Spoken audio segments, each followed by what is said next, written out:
So there's been heavy fighting in the Sudanese capital, Khartoum, just hours after a three-day truce ended. The army claims that it made some gains in Omdurman against the paramilitary rapid support forces.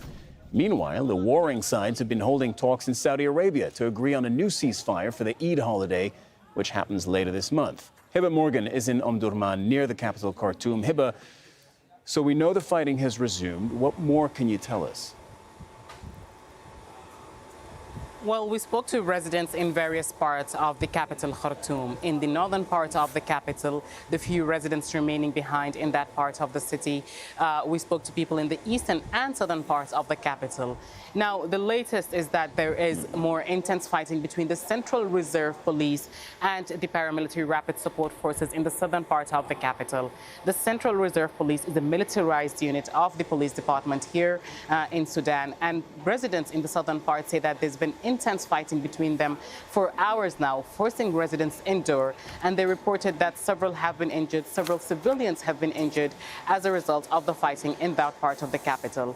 We also spoke to people in the eastern side of Khartoum, and they say that there has been airstrikes launched, that they were able to hear surface-to-air missiles.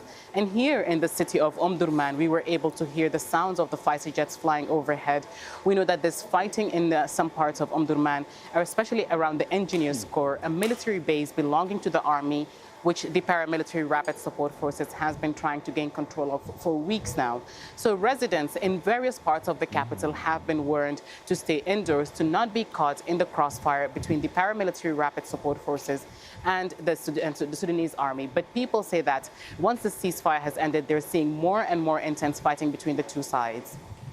Hiba, you said something to us earlier that surprised me. You said some residents fear the ceasefire more than they fear the actual fighting. Talk to us about that.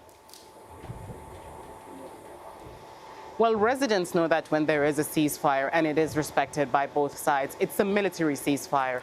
Now, when this 72-hour ceasefire was first announced, we spoke to people in the southern and northern parts of the capital to get their take on the view, and they were concerned because they say that while it may end the sound of heavy artillery and the sound of the fighter jets overhead, that would give the chance for the paramilitary rapid support forces to expand into civilian neighborhoods and force more residents out of their homes. And over the past 3 days, there's been a lot of reports from civilians, especially in the northern part of the capital, of RSF fighters breaking into their homes. 2 civilians were killed in the northern part of the capital as a result. And people in the eastern part also say that they're seeing an increase in the number of presence of RSF fighters. So that's something that people have been concerned about.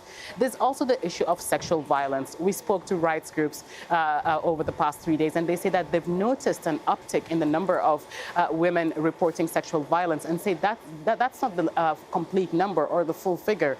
And they say that the figure of victims of sexual violence is likely much higher, but because of the stigma, it's not being reported. So civilians say that they are concerned that if there is another ceasefire, it would give the paramilitary rapid support forces more chances to expand into civilian neighborhoods and commit more atrocities on civilians, even if there's no direct confrontation between the rapid support forces and the army on the military side. Hiba Morgan reporting from Omdurman near Khartoum. Thank you very much.